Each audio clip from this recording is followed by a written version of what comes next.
Hi అండి అందరికీ welcome back to my channel. ఈరోజైతే మా పల్లెటూరి స్టైల్లో చిర్రాకు గోంగూర వేసి పుల్లగూర అయితే చేస్తున్నాను.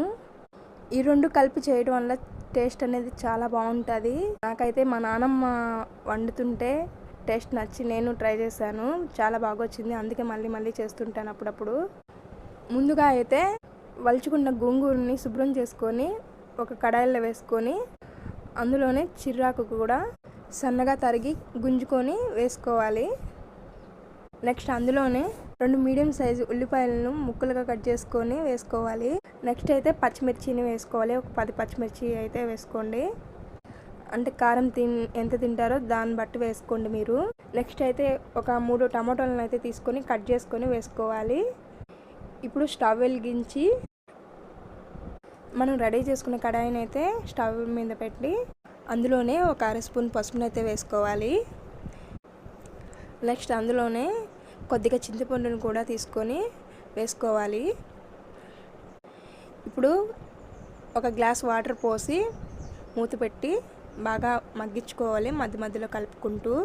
ఈ కాంబినేషన్ కర్రీ అయితే చాలా బాగుంటుందండి. మీరు డెఫినెట్గా ఒకసారి ట్రై చేయండి. నాకైతే చాలా ఇష్టము. చూడండి, ఫస్ట్ అయితే పైకల్లా ఉన్నింది, ఉడికే లోపల చాలా తక్కువగా అనిపిస్తుంది కదా. చూడండి, వీడియోలు చూపిస్తున్న విధంగా బాగా కుక్ అయిన తర్వాత స్టవ్ ఆపేసి రుచికైతే సరిపడా ఉప్పునైతే వేసుకొని పప్పు గుత్తితో అయితే బాగా మెదుపుకోవాలి. చూడండి, వీడియోలో చూపిస్తున్న విధంగా బాగా మెత్తగా మెదుపుకున్న తర్వాత తిరుగుమాత అయితే వేసుకోవాలి.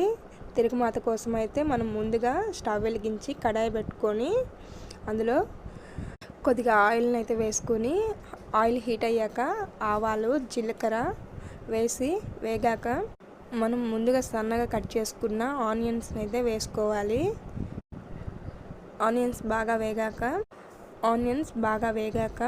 1 స్పూన్ అల్లం వెల్లుల్లి పేస్ట్ వేసి వేయించుకొని అందులో కరివేపాకును కూడా వేసి మనం మెదుపుకున్న ఆకుకూరను అయితే వేసి బాగా కలుపుకోవాలి.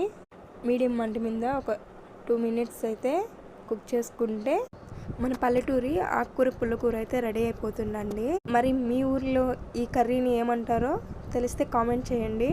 నచ్చితే ప్లీజ్ సబ్స్క్రైబ్ చేసుకోండి, షేర్ చేయండి, లైక్ చేయండి. Thank you.